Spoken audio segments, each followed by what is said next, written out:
All right, let's dive into this research plan you've put together. Sounds good. It looks like we're tackling the Journal of Iliona, A Young Slave, this time, That's the one. by Richard Platt. Yep.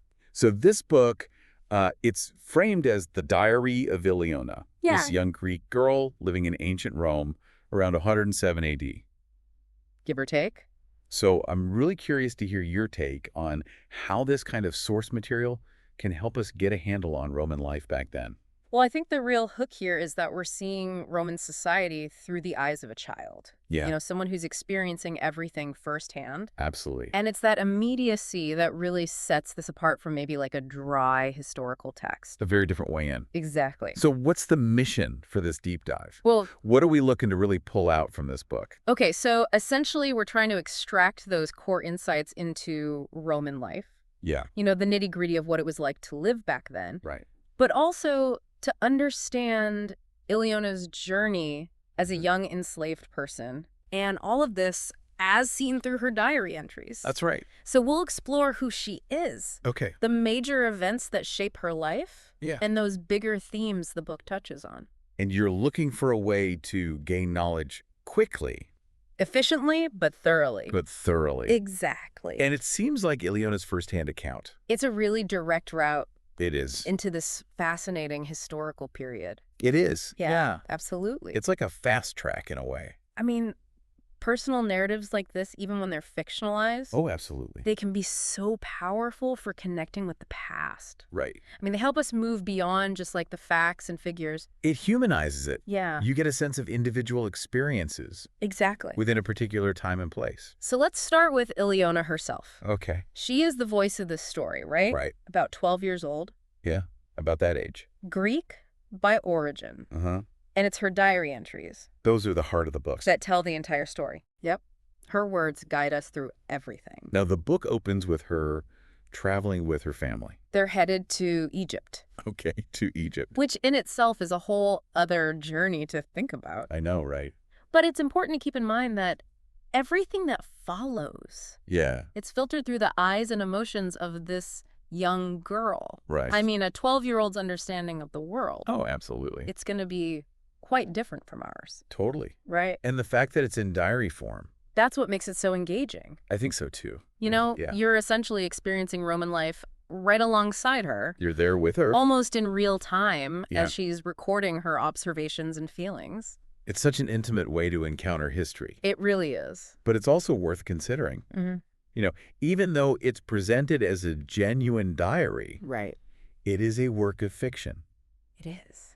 And we are seeing events through the lens The perspective. of a young person who's undergoing some significant trauma. Absolutely. And that's going to shape how she interprets things. That's a really important point to remember. For sure. So a major turning point for Iliona. This is where things really shift. It's the pirate attack. Yeah. This event, it completely upends her world. It changes everything. It does. What's so impactful about this attack? Well, it's the catalyst for the entire story. Mm-hmm. It sets everything in motion. Okay. And tragically, it results in the death of Iliona's parents. That's right. This is where she experiences that profound loss. Yeah. And it's just the beginning of the upheaval in her life. And then on top of that devastation, Yeah. Iliona and her younger brother Apollo, They're captured together. they are. It's heartbreaking. And that marks the beginning of their lives as enslaved people. It does. It's a pivotal moment in their story. It is. And, you know, there's subsequent separation. Yeah. That becomes a key element in understanding the emotional core of the book. Okay. Once they're taken to Rome, Hmm. they're sold separately. And Iliona's hope for a reunion with Apollo. That becomes her driving force It does. throughout her entire experience. It fuels her throughout the story. It's that desire to find her brother That yearning. that really carries the reader along with her. It's a powerful motivator. So Iliona ends up as a slave in the household of a Roman senator. And this is where things get really interesting. I was just going to say, Yeah. this is where we start to see a more complex picture of slavery in Rome. It's not as black and white as some accounts might lead you to believe. Right. It's important to grasp that slavery in ancient Rome. Mm. It wasn't a uniform experience of just constant brutality, Right. though it was a system that fundamentally denied individuals their freedom and their agency. Right. The conditions and treatment of enslaved people, Yeah. it could vary considerably depending on the owner their skills, Okay, and the roles they fulfilled. I see. So there was a spectrum of experiences. And in Iliona's case, She lands in a rather unique situation. she does, being purchased by a Roman senator. A household of high social standing. Right, significant resources. And that means that while she's not free, Yeah, her treatment isn't consistently harsh. right. She gets clothing, food, Mm-hmm. and remarkably, she even gets the opportunity to attend school. No, that's not something you hear about every day. It's not, it suggests a certain level of privilege within her enslaved status, I see. maybe connected to her potential usefulness within the household. Okay. So, enslaved individuals with specific skills, Yeah, or those who became integrated into the family structure, right.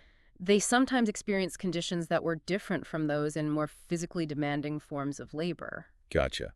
So her treatment is good, but it's Sure. still within the context of this system. Exactly. And she interacts significantly with the senator's family. She becomes quite intertwined with their daily lives. She does. She cares for his youngest child, Lydia, Lydia. and even tutors his sons in Greek. So we're getting this intimate look. A very unique perspective Yeah. into the daily life of a Roman family, Yeah. seen through her eyes. But it's also crucial to remember the book doesn't shy away from the darker side of things. No, it doesn't. There's a very unsettling moment where the senator's eldest son Oh, yeah. makes an inappropriate advance towards Iliona. That's a stark reminder It is. of the power imbalance Yeah, and the potential for exploitation and danger absolutely. that enslaved people face, Especially young women. particularly young women. It's just this constant threat. A shadow hanging over them, That's a good way to put it. even in a situation that seems on the surface to be more favorable. Right, like Iliona's, Yeah. the threat of abuse and the denial of basic rights. It was always there. Now, Iliona's diary also gives us these glimpses. Little snapshots Yeah. into broader Roman society. Yeah, like she mentioned soldiers and entertainers. Right, just little details that paint a picture. Of this diverse. Bustling urban environment. Yeah. It's easy to think of Rome as this monolithic entity, but it was made up of so many different people and experiences. And she mentions things like public baths. A quintessential part of a Roman life. They were. And then there's gladiatorial combat. Oh, yeah, that's a big one. You can almost hear the roar of the crowd. I know, right? And then there's the feasts. The Roman feast. Decadence on display. All these details really bring their culture to life. They do. Now, despite all of this, Iliona never loses hope. She clings to it. For freedom. For herself and for Apollo. Yeah, and the narrative points to this turning point. This act of courage. Yeah. That ultimately leads to their emancipation. What happens? Well, Iliona bravely rescues a baby from a fire. Oh, wow. And this heroic deed becomes the catalyst for their freedom. So it's this selfless act It is. that changes everything. It shows that even within a system of oppression, individual actions can sometimes alter one's fate. But it's important to remember Yes, this is key. that even when enslaved people were granted freedom in Rome.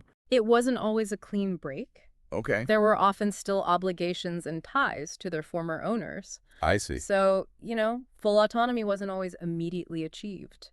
So let's dig into the key themes here. Okay. What really stands out to you?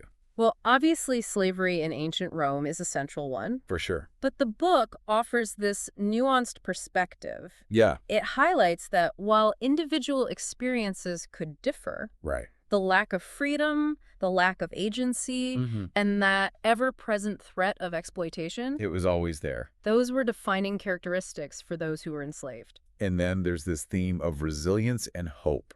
Iliona embodies that. She really does. I mean, she endures so much hardship. But she never gives up. Her spirit doesn't break. We also gain such a vivid understanding of Roman culture and daily life. Through her eyes. Yeah, it's not just the big historical events. It's the everyday stuff. Right, the details of how people lived, What they ate. what they wore. It's all there. And the book even has a glossary and index, Oh, yeah, those are really helpful. especially for anyone who's not familiar with the terminology. It makes it so much more accessible. And of course, there's the powerful bond between Iliona and Apollo. That brother-sister relationship. Yeah, it's a constant throughout the story. Even when they're apart. You can feel that connection. It's a testament to the enduring strength of family ties.